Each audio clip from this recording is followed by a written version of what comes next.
Mapagpalang araw po sa ating lahat. Ako po si Sarina Espaloma at yung ilalahad kong aking natulan para sa daily devotion na pinamagatang ikaw ba'y isang intercessor? So ang ating concept is intercession, meaning is Jesus in ongoing act of standing in God's presence and presenting petition for us as our great high priest. So ang ating scripture is Hebrews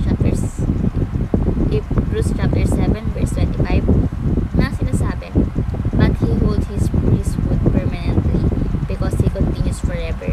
Consequently, he able to save the outermost, those who draw near to God through him, since he always needs to make intercession for them. So ang ating katuruan is number 1, Jesus constantly intercedes for us. So meaning si Jesus ay patuloy na nananalangin at namamagitan para sa atin sa harap ng Diyos Ama. So Jesus constantly intercedes for us. Number 2, Christians are called to stand in the gap. Meaning, bilang mga followers ni Jesus Christ, tinatawag tayong manalangin para sa iba, lalo na sa mga nangangailangan, no? So Christians are called to stand in the gap. And lastly is, intercession is based on Christ's finished work. Meaning, ang panalangin para sa iba ay may bisa yun dahil natapos na ni Jesus ang gawain sa kaligtasan sa krus, diba? Hindi tayo nananalangin para kumbinsin ang Panginoon Diyos, kundi dahil alam nating bukas na ang dahil kay Kristo. So intercession is based on Christ's finished work.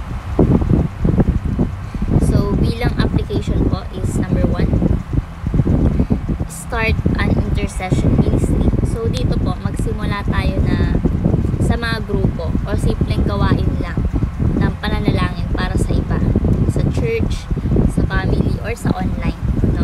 So tayo is mag-organize tayo ng weekly prayer para ipanalangin ang simbahan, ang bayan natin, ang ating mga kapwa, kaibigan, family, ganun. So start an intercession ministry. Number 2, stand in the gap for the people around you. So ipanalangin mo yung taong may mga sakit, may mga nalilito, mga di mga pag-vision, o hindi pa nakakilala kay Jesus Christ. Sa halip na pag-usapan yung mga problema, manalangin na lang tayo kay Jesus Christ kasi matutulungan niya tayo. So stand in the gap for the people around. And lastly is, soak yourself in God's presence. So gumugol tayo or magset tayo ng oras sa tahimik na lugar na panalangin at pakikinig sa ating Panginoon Diyos. Doon mo kasi mararamdaman yung puso niya para sa iba, diba? So like maglaan tayo ng oras, magset tayo ng oras araw-araw para sa pag-pray kahit 15-30 minutes para mas malalim pa or palalimin pa yung relasyon natin sa ating Panginoon sa Kristo o sa ating Panginoon Diyos. So soak yourself in God's presence. So ayun namin ang today